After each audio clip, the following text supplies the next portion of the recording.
بسم اللہ الرحمن الرحیم۔ السلام علیکم ورحمۃ اللہ وبرکاتہ۔ ناظرین، 1400 سال گزرنے کے بعد بھی رسول محترم سرور کائنات حضرت محمد صلی اللہ علیہ وآلہ وسلم کی ایک صحابی رسول زندہ ہیں، جن کی زیارت کے لیے ہر سال لاکھوں لوگ اردن کا سفر کرتے ہیں۔ آئیے اس صحابی کے بارے میں تفصیلی واقعہ بیان کرتے ہیں۔ پیارے دوستو، سرور کائنات نبی محترم حضرت محمد صلی اللہ علیہ وآلہ وسلم کی عمر مبارک جب 12 سال ہوئی تو آپ صلی اللہ علیہ وآلہ وسلم نے اپنے محترم چچا حضرت ابو طالب کے ساتھ شام کی طرف ایک تجارتی سفر کیا۔ یہ ایک ایسا سفر تھا کہ اس میں پہلی بار اللہ کے آخری نبی حضرت محمد صلی اللہ علیہ وآلہ وسلم کو 12 سال کی عمر میں ہی کسی نے پہچان لیا اور کھل کر اعلان کر دیا گیا کہ یہ بچہ اللہ کا آخری نبی ہے۔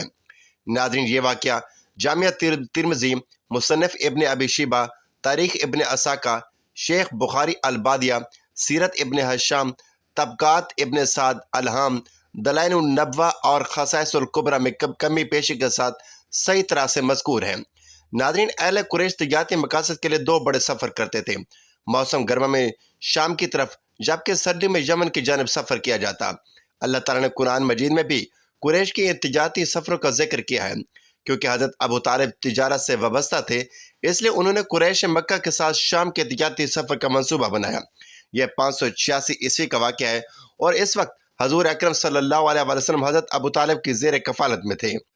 تو حضرت ابو طالب حضور اکرم صلی اللہ علیہ وسلم کو بھی اپنے تجارتی سفر پر لے گئے، جبکہ کچھ روایات میں یہ بھی ملتا ہے کہ حضرت ابو طالب حضور اکرم صلی اللہ علیہ وسلم کو مکہ سے باہر نہ لے جانا چاہتے تھے، کیونکہ وہ آپ صلی اللہ علیہ وسلم کے بچپن کے معجزات سے واقف تھے اور انہی سے واقف تھے، اور انہیں یہ ڈر تھا کہ مکہ مکرمہ کے باہر کوئی یہودی گروہ آپ صلی اللہ علیہ وسلم کو نقصان نہ پہنچا دے، اور دوسرا وہ آپ صلی اللہ علیہ وسلم کو سفر کی مشکلات سے دوچار نہ کرنا چاہتے تھے، کیونکہ حضرت ابو طالب حضور اکرم صلی اللہ علیہ وسلم کو بھتیجا کم اور بیٹا زیادہ سمجھتے تھے۔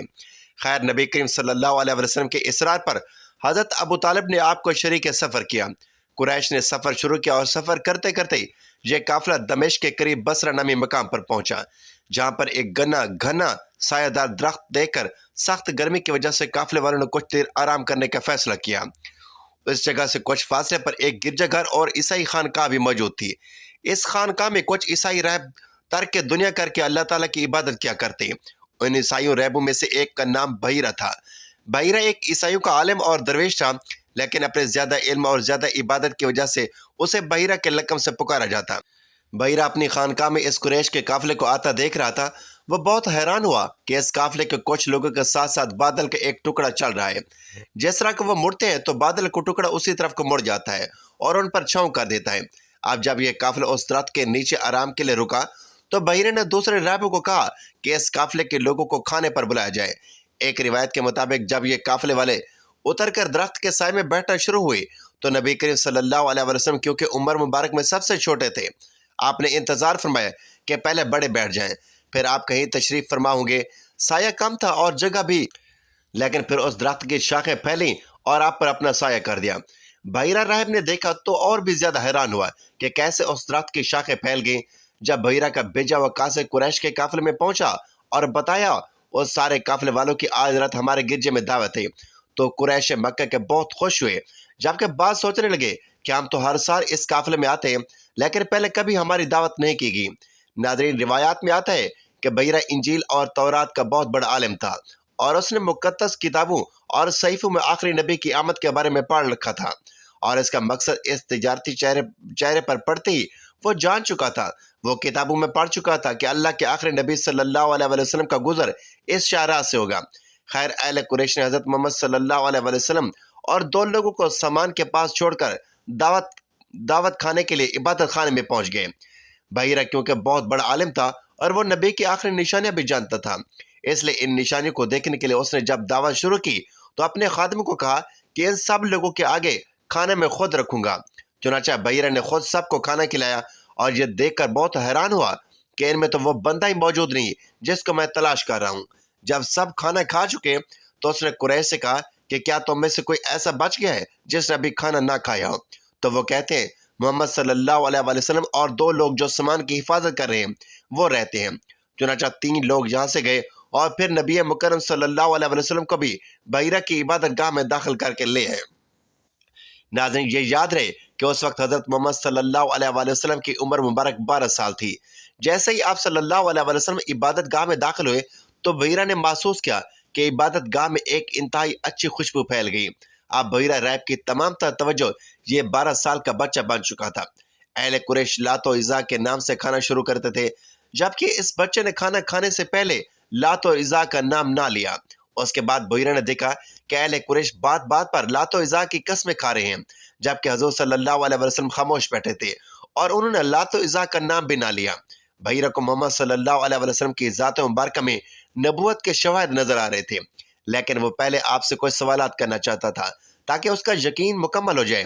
بحیرہ نے نبی کریم صلی اللہ علیہ وسلم سے کہا کہ میں تمہیں لات و عزا کی قسم دیتا ہوں کہ میں جو پوچھوں اس کا صحیح جواب دینا۔ اس پر حضور نبی کریم صلی اللہ علیہ وسلم نے فرمایا کہ میرے سامنے لات و عزا کا نام مت لے، مجھے جتنی شدید نفرت ان سے کسی اور چیز سے نہیں۔ یہ بحیرہ کے لیے ایک اور مضبوط دلیل تھی کہ بت پرست معاشرے میں آنکھ کھولنے والے کو ان بتوں سے کس قدر سخت نفرت ہے، جس طرح حضرت ابراہیم علیہ السلام کو تھی۔ پھر بحیرہ نے حضور نبی کریم صلی اللہ علیہ وسلم سے ان کی نیند اور خوابوں کے بارے میں کچھ سوالات کیے۔ بنیادی طور پر بحیرہ کو آخری نبی کی نشانیوں کا علم تھا اور ان نشانیوں کو پورا کر رہا تھا۔ نبی کریم صلی اللہ علیہ وسلم سے سوالات اور جوابات کا جب یہ سلسلہ ختم ہوا تو بحیرہ نے نبی کریم صلی اللہ علیہ وسلم سے کہا کہ وہ ان کے پشت مبارک دیکھنا چاہتا ہے، تو حضور نبی کریم صلی اللہ علیہ وسلم نے اس کی اجازت دے دی۔ بحیرہ نے حضور نبی کریم صلی اللہ علیہ وسلم کی پشت مبارک پر جب نبوت کی مہر دیکھی تو بحیرہ کا یقین مکمل ہو گیا کہ آپ ہی اللہ رب العالمین کے آخری نبی ہیں۔ بحیرہ نے پھر حضرت ابو طالب سے پوچھا کہ یہ لڑکا رشتے میں آپ کا کیا لگتا ہے؟ اس پر حضرت ابو طالب فرماتے ہیں کہ یہ میرا بیٹا ہے۔ رائے بحیرہ تھوڑا چونکا اور کہنے لگا کہ میرے علم کے مطابق اس بچے کے والد اس کی پیدائش سے پہلے فوت ہوئے ہیں۔ حضرت ابو طالب کہنے لگے ہاں میں اس کا چچا ہوں، لیکن یہ مجھے اپنے بیٹوں کی طرح عزیز ہے۔ بحیرہ کہنے لگا یہ لڑکا اللہ کا آخری نبی ہے، اس کا نام اور یہ نشانیاں جن کو میں نے جانچ لی ہیں تمام مقدس کتابوں میں لکھی ہیں۔ اس لڑکے کو جلد واپس مکہ لے جاؤ، کیونکہ اگر رومیوں اور یہودیوں کو یہ نشانیاں دی گئیں تو وہ ضرور اس کو نقصان پہنچائیں گے اور تمہارے قافلے کو تباہ کرنے کی کوشش کریں گے۔ یہ سنتے ہی حضرت ابو طالب نے اپنا سفر منسوخ کیا اور محمد صلی اللہ علیہ وسلم کو مکہ مکرمہ واپس لے کر چلے گئے۔ قریش کے سب لوگوں نے بحیرہ کی باتیں سنی، لیکن بد نصیبی کہ ان کو ایمان نصیب نہ ہوا، جبکہ بحیرہ کہنے لگا کہ میں ان پر ایمان لاتا ہوں اور سچے دل سے ان کی رسالت کو قبول کرتا ہوں۔ ناظرین، کیونکہ پودے جاندار ہوتے ہیں، اس لیے وہ درخت جس کا اس واقعے میں ذکر ہے، جس کے سائے سے دور حضور اکرم صلی اللہ علیہ وسلم بیٹھے تو اس نے اپنی شاخیں پھیلا دیں، اسے مفسرین حضرات نے صحابی درخت کہہ کر پکارا ہے۔ 1400 سال سے زائد کا عرصہ گزرنے کے بعد بھی یہ درخت وہاں موجود ہے، کیونکہ درخت جاندار چیز ہے کہ جسے نبی کریم صلی اللہ علیہ وسلم کی زیارت کا شرف حاصل ہے۔ ایک عرصہ پہلے تک وہ صحابی درخت کہ جس کی نسبت حضور صلی اللہ علیہ وسلم سے ہے، وہ درخت لوگوں کے علم میں تو موجود تھا، لیکن اس درخت کی مخصوص جگہ یا محلے وقوع کے بارے میں کسی کو کچھ خاص معلوم نہ تھا۔ یہ درخت اب مشرقی اردن میں صفا کے مقام پر دریافت ہو چکا ہے۔ اس معجزاتی درخت کو دور سے ہی پہچانا جا سکتا ہے، کیونکہ 300 مربع کلومیٹر کے خشک اور صحرائی علاقے میں یہ واحد جاندار چیز آپ کو دیکھنے کو ملے گی۔ بقول اردن کے بادشاہ شاہ عبداللہ کے کہ میں ہیلی کاپٹر میں صحرا کے اوپر سے گزر رہا تھا کہ میں نے نیچے ایک درخت کو دیکھا۔ اس صحرا میں نہ کوئی اور پودا تھا اور نہ ہی پانی۔ اس درخت کا اس صحرا میں تازگی کے ساتھ موجود ہونا میرے لیے ایک واضح دلیل تھی کہ یہ درخت اپنی ذات میں ایک معجزہ ہے۔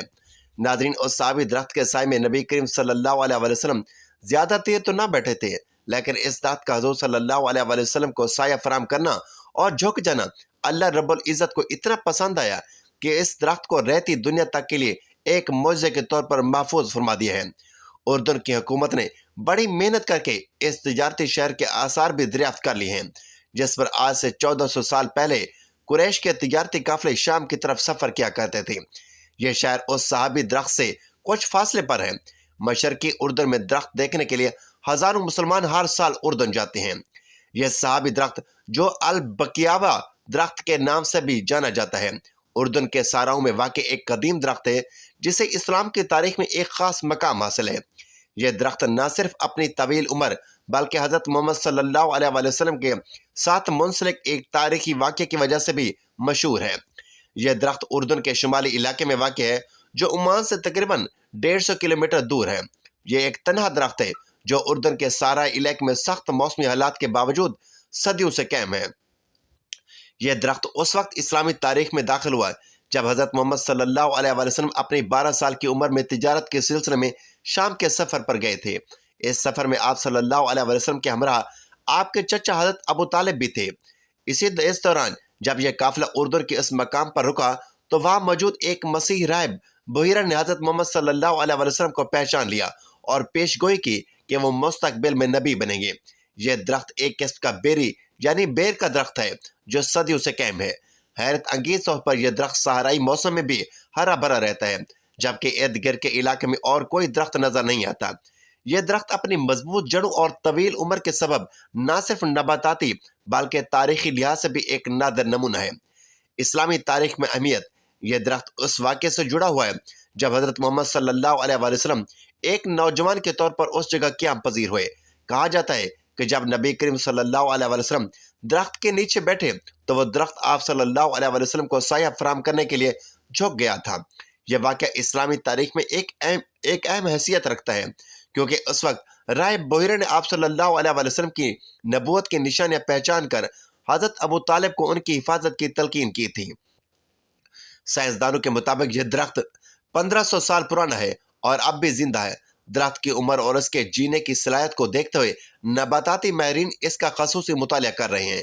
اردن کی حکومت نے اس درخت کو محفوظ رکھنے کے لیے کئی اقدامات کیے ہیں اور اسے ایک قومی درخت ورثہ قرار دیا ہے۔ یہ درخت دنیا بھر سے سیاحوں اور عقیدت مندوں کو اپنی طرف متوجہ کرتا ہے۔ اسلامی تاریخ سے محبت رکھنے والے لوگ یہاں آ کر اس درخت کے سائے میں کھڑے ہو کر اس تاریخی لمحے کو یاد کرتے ہیں جو نبی کریم صلی اللہ علیہ وسلم کی زندگی سے جڑا ہوا ہے۔ اردن کی حکومت نے اس درخت کی حفاظت کے لیے ایک احاطہ بنا دیا ہے تاکہ زائرین اس کی جڑوں کو نقصان نہ پہنچائیں۔ مزید برآں درخت کے ارد گرد تحقیقاتی مراکز بھی قائم کیے جا رہے ہیں تاکہ اس کی طویل عمر کے سائنسی رازوں کو سمجھا جا سکے۔ ثابت درخت نہ صرف ایک نباتاتی عجوبہ ہے بلکہ اسلامی تاریخ میں بھی ایک منفرد حیثیت رکھتا ہے۔ اس کی موجودگی اس بات کی علامت ہے کہ تاریخ خود کو کیسے محفوظ رکھتی ہے اور کس طرح ایک درخت بھی صدیوں تک ایک تاریخی حقیقت کا گواہ بن سکتا ہے۔ اس درخت کی دیکھ بھال اور اس کی تاریخی اہمیت کو برقرار رکھنا ہم سب کی مشترکہ ذمہ داری ہے۔ ناظرین، اللہ کریم سے دعا ہے کہ وہ مجھے اور اس ویڈیو کو دیکھنے والے ہر فرد کو اس ثابت درخت، مدینہ و مکہ اور تمام مقدس مقامات کی زیارت نصیب فرمائے۔ اللہ تعالی ہمیں بہتر عمل کرنے کی توفیق عطا فرمائے اور ہمارا خاتمہ بالخیر فرمائے۔ آمین ثم آمین۔ ناظرین، ویڈیو اچھی لگے تو کمنٹ باکس میں اللہ تعالیٰ کے 99 ناموں میں سے ایک نام ضرور ٹائپ کیجیے۔ اگلی ویڈیو تک کے لیے اجازت دیجیے۔ اللہ حافظ۔